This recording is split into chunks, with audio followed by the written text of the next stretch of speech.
So after winning the Singapore Sevens, the Fijian side shift their focus to the LA Sevens competition. It's happening this weekend. It is the final leg of the 2024-25 series, and it's for the championship. Whoever wins this walks away with the big trophy. But for Fiji, they are walking into this competition with something that they didn't have for a few of the other leagues, and that is momentum. They've been struggling a little bit, but now looking like a very strong side after beating the Argentines in the semi, after beating Kenya in the final too.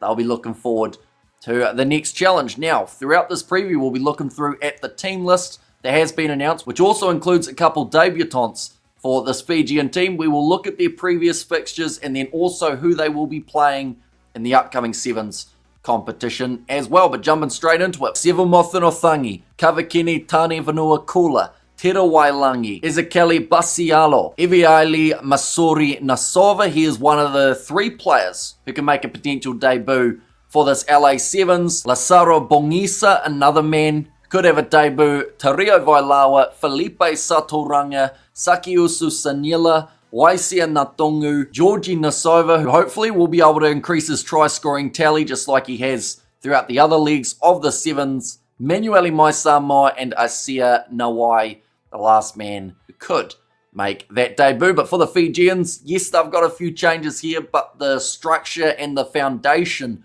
of the team is still there. We saw them win the Singapore Sevens. Now, it was a shortened competition, which meant they only played the 4 matches.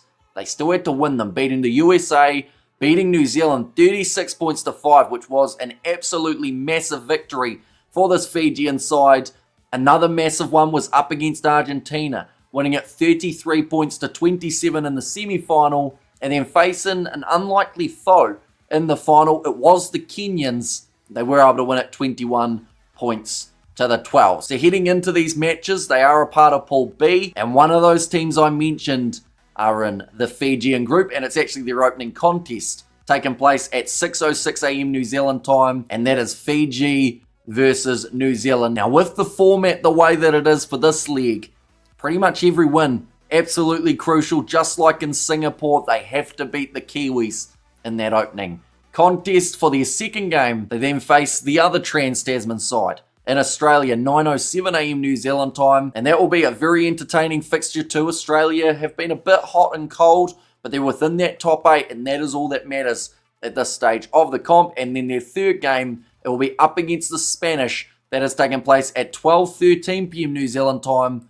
on the Sunday too. So within 6 hours, Fiji play 3 games, and those 3 games will then determine whether or not they make it through to the next stage of the competition. But with the side that they have selected here, with the momentum, like I said earlier on, heading into this league after winning Singapore, I feel like Fiji will be a tough side to beat, which does take us through to the prediction of how far we think the Fijians will get. I think that they make it at least to the semis. I would be pretty surprised if they go from winning Singapore to them missing out on the next stage. But this is not an easy group, and the dark horse in this whole group is Spain.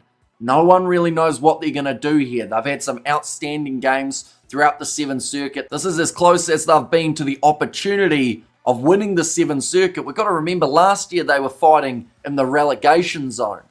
This year, they're close to being crowned champions, so they are definitely a side to keep an eye on. And that last game, if Spain can get a couple good wins under their belt, same with Fiji, could be a very tension-filled 14 minutes of rugby sevens. But it is not just the championship that has taken place. Alongside that, we see the bottom 4 from the World Series taking on the 4 top teams from the Challenger circuit. Now, they have very recently switched everything on its head for the world of sevens. They've changed the divisions, they've done all sorts. We'll probably go a little bit more in depth about that throughout the weekend, but it definitely means that for some of those lower sides, there isn't as much on the line as there once was. So these top sides, at the end of the day, they've secured their spot for next year in Division 1, which is exactly what they'll be looking at.